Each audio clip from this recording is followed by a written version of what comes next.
Vamos conversar agora com um morador lá em Jerusalém. O nome dele é Tairo.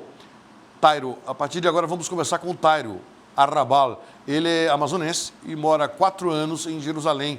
O Tairo se mudou para lá em 2019 com a esposa e 3 filhos. Tairo, aflição em Jerusalém, né? Boa noite. Boa noite, Siqueira. É um clima muito tenso na Cidade Santa. E Israel está ainda sofrendo os abalos desse atentado, dessa manobra de guerra que o Hamas lançou contra o seu povo. Foi pego totalmente desprevenido e é um clima muito pesado aqui na capital israelense. Você não tem medo não, Tairo? Você que está com sua família aí, você não tem medo não que chegue até você? Ou essa área que você está é segura, se é que tem lugar seguro em Israel? Siqueira, eu preciso fazer uma correção. Eu sou carioca da Gema. Eu morei Não é 12 anos em amazonense. Manaus, minha esposa é amazonense, é Monique. Meus filhos são amazonenses. Então eu sou carioca, eu sou versado em cenário de violência, né? Para abalar um carioca tem que ser alguma coisa bem pesada e o Hamas chegou perto. Qual foi a sensação ao ouvir as sirenes de bomba chegando, de míssil chegando?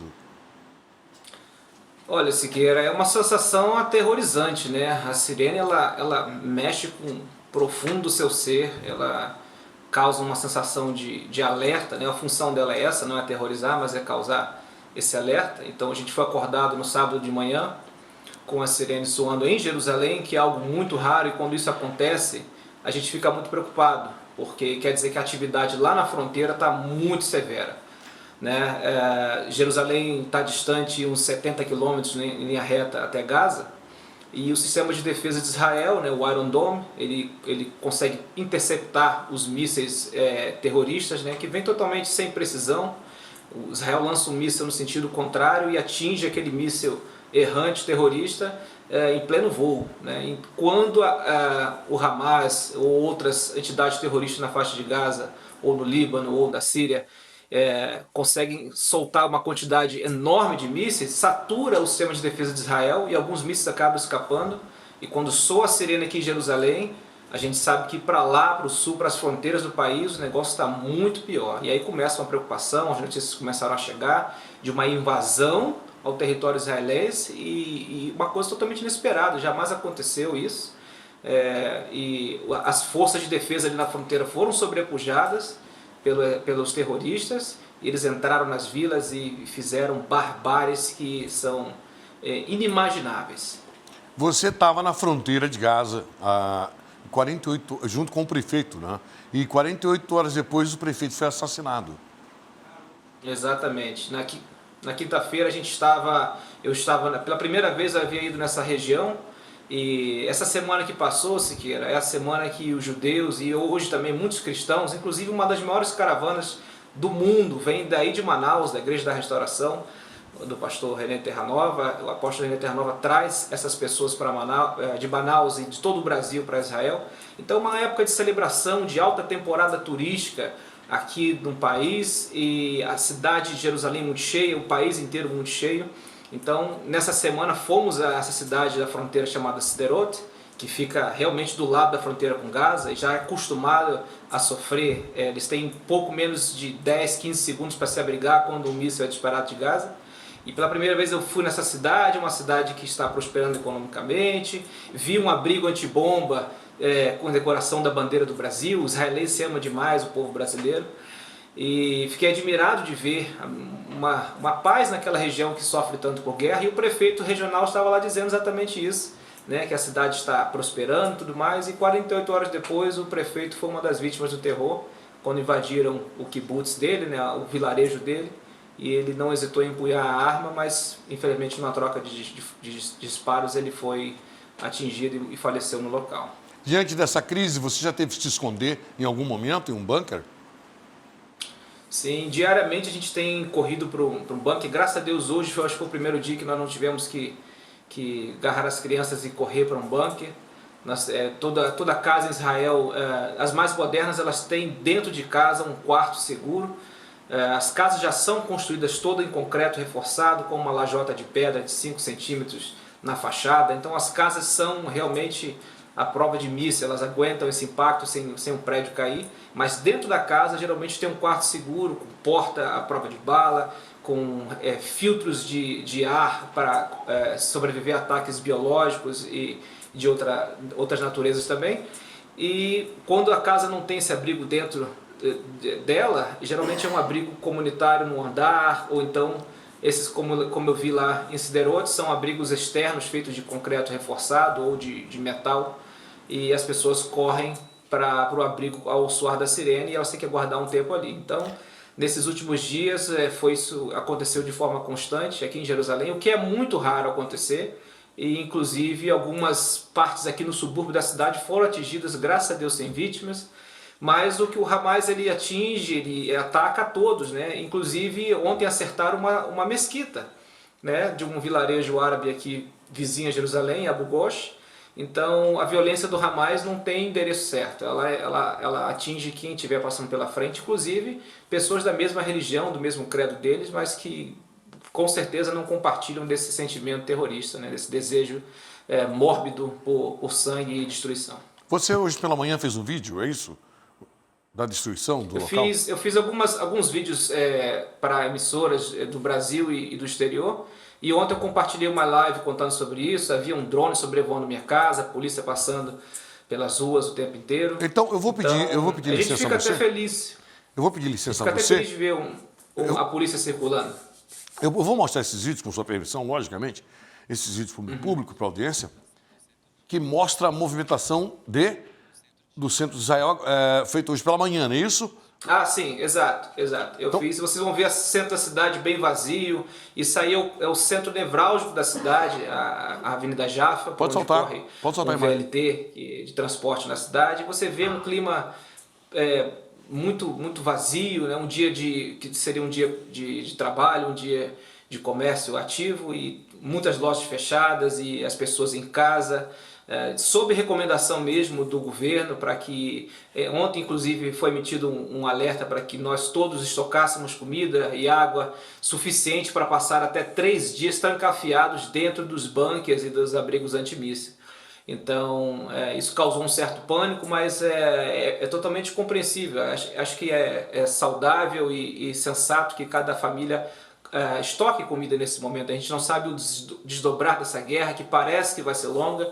Israel vai entrar em Gaza e a gente fica muito apreensivo pelos reféns que lá estão, pelos inocentes de Gaza que são ensinados a odiar desde cedo. Não tem nada a ver com essa história, estão morrendo porque são usados como escudos humanos pelo Hamas.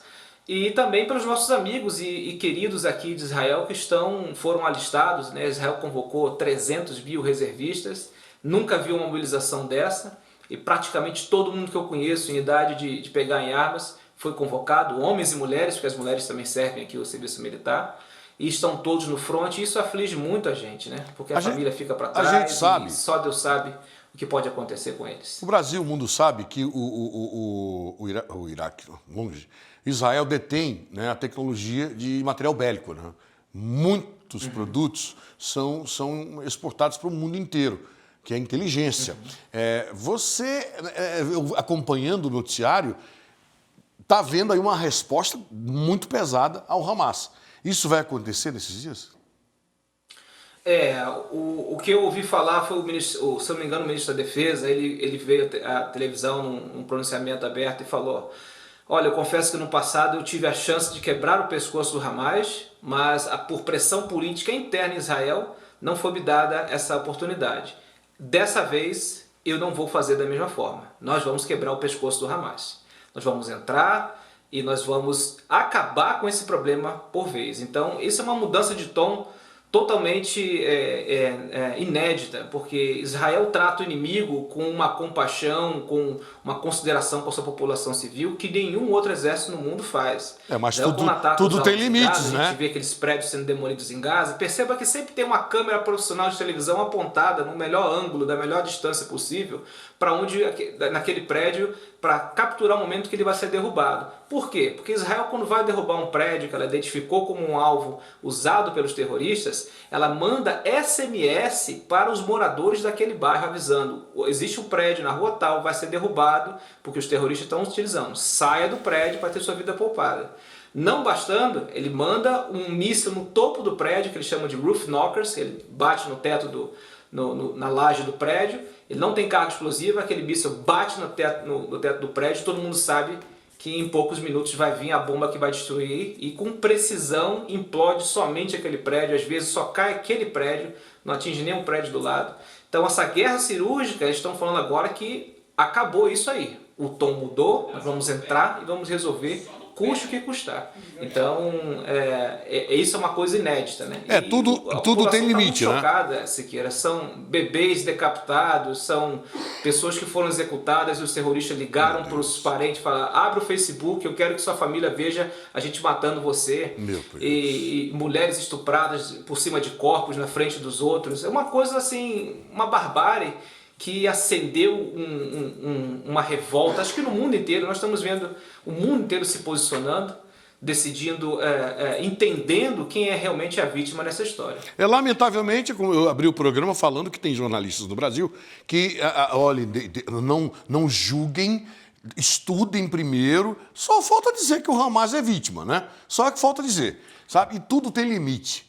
Tudo tem limite. O ministro da Defesa, ele pontuou, disse: olha, eu tive a oportunidade de quebrar o pescoço do mal naquela época. Mas graças à política, da boa vizinhança, vamos acabar com isso, deixar para lá, não teve, tudo bem.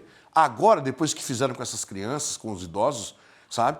Já meu amor, já é. O amor venceu na casa do cacete. Agora é para cair com tudo mesmo, sabe? Principalmente com o armamento que Israel tem, com o equipamento que Israel tem, né?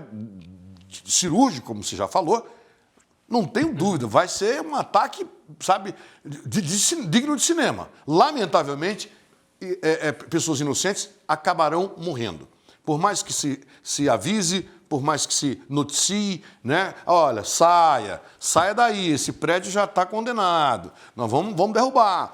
Por mais que se avise, lamentavelmente, vai acontecer de gente inocente morrer. Agora, a gente tem que olhar para dentro de Israel e dizer assim: e o que vocês fizeram? E o que vocês fizeram? Triste, né? Exatamente. Israel tem o direito de se defender, né, Siqueira? E o mundo inteiro acha que Israel não tem o direito de existir sequer. A gente cresceu ouvindo aí no Brasil mesmo que a capital de Israel é Tel Aviv. Tel Aviv nunca foi a capital de Israel. A capital de Israel sempre foi Jerusalém. O mundo foi obrigado, chantageado a não reconhecer Jerusalém como capital, porque os países produtores de petróleo, as nações que se agruparam contra Israel por algumas vezes para tentar derrotar Israel na Guerra dos 6 Dias, na Guerra do Yom Kippur, foram derrotados por Israel e eles fizeram uma chantagem: quem reconhecer Jerusalém como capital de Israel não vai comprar petróleo da gente. Então os países tiveram que retirar suas embaixadas de Jerusalém após uma decisão da ONU em 1980. Então, assim, a gente é ensinado uma história totalmente deturpada. Então, eu convido as pessoas que têm uma opinião formada, e o próprio governo do Brasil, eles tentam, parabenizam o Hamas parabeniza o PT pelas suas conquistas e tudo mais. Então, eu convido as pessoas que venham a Israel ver a realidade. Antes de você falar, venha conhecer a realidade, venha conhecer os dois lados da moeda e tire suas conclusões, mas sentado no sofá e falando o que você acha, o que você pensa, o que alguém disse para você, é um outro prisma, né? Então, eu acho importante agradeço você por esse espaço, a gente poder contar a visão, né, do que a gente está vivendo, passando aqui na pele, e não é nada fácil, não. Tairo, o meu muito obrigado de verdade.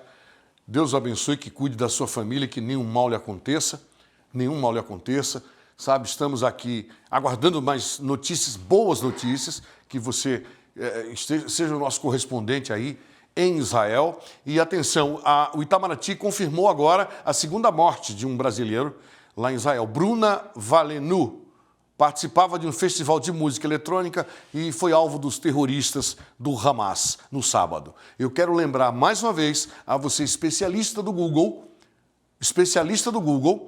que as moças que estavam na rave foram todas estupradas, depois mortas pelo amorzinho de vocês, o Hamas. Olá, humanos! Quer ficar por dentro das notícias e de conteúdos exclusivos que a TV A Crítica produz? É aqui na TV A Crítica no YouTube. Yes! Sim, 24 horas no ar, ao seu inteiro dispor. Vamos lá?